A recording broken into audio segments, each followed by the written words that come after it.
Here I come, snowman! Oh! Fuck it! It's stuck!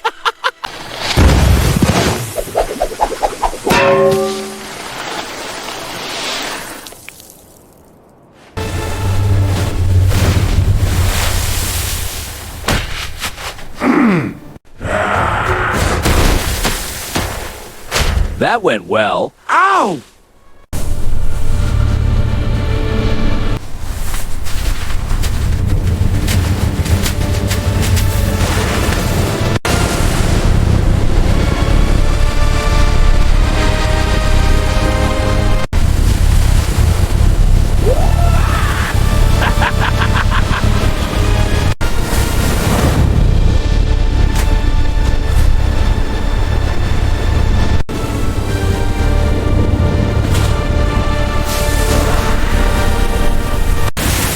Whoa, Sparks, hang on! Whoa! Woo-hoo-hoo! Made it! Yeah, but look at that hole!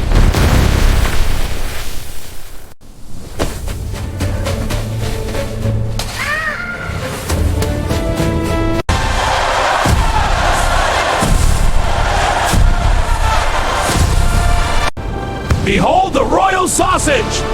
This egg is bound. Mountain! Behold the royal feast! A mountain of flavor! How to cook a mountain at the Blued Frost ski resort. The morning went sideways from the very start.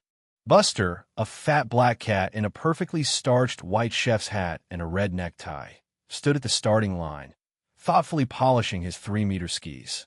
He was a chef to his core and considered downhill skiing to be just another way to knead dough, only on a much larger scale. His assistant Silas, a thin white cat in a black apron, was nervously adjusting his bow tie. The problem was that Buster wasn't used to walking.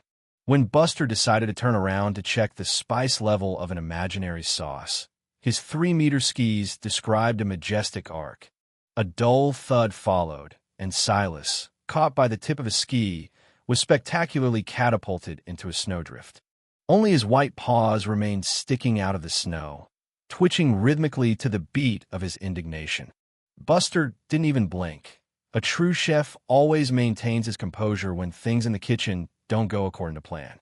Since the ski lift at Blued Frost was traditionally broken, Silas had to take on the role of a tow truck. Panting and kicking up sparks from the blue ice with his paws, he lugged the sled where Buster stood motionless like a monument to culinary pathos, scanning the horizon through binoculars. Buster was searching for the Fat Grouse restaurant, where a grand feast was scheduled. The descent began abruptly.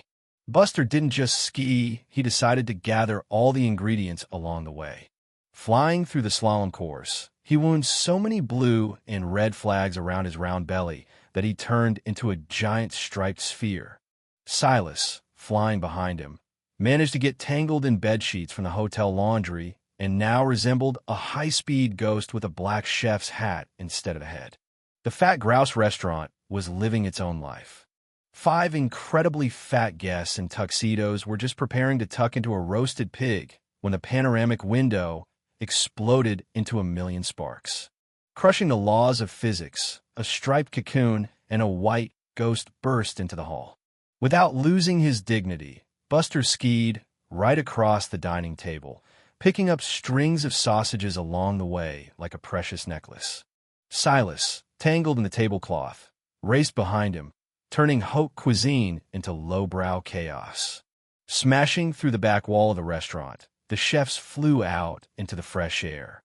An enormous aluminum pot now sat on Buster's head, while Silas had been struck from somewhere by a cast-iron frying pan generously seasoned with mayonnaise and fried eggs. A snowman appeared in their path, terror reflected in its coal eyes as Buster pierced right through it. At that moment, the rusty bucket from the snowman's head flew up and, with a loud metallic clang, covered Buster's pot like a second layer. They came to a halt at the edge of the highest ski jump in the world. Below, the people looked like tiny dots, and the clouds tickled the cats' bellies. Buster, in his double helmet, adjusted his red tie. Silas, covered in sauce, puffed out his chest. This was the finale. The jump through the icy tunnel sent off so many sparks that the ice glowed from within. A minute later, a roar echoed through the valley. The Fat Grouse restaurant finally folded like a house of cards, releasing a giant cloud of flour into the sky. In the center of this white mist, in a deep snowdrift, sat two cats. The lower half of the snowman timidly approached them, took its bucket back from Buster's head, and quickly ran away. Festive fireworks bloomed over blued frost.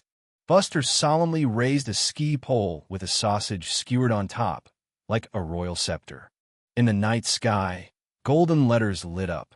How to cook a mountain. The mountain was officially cooked. Bowtie,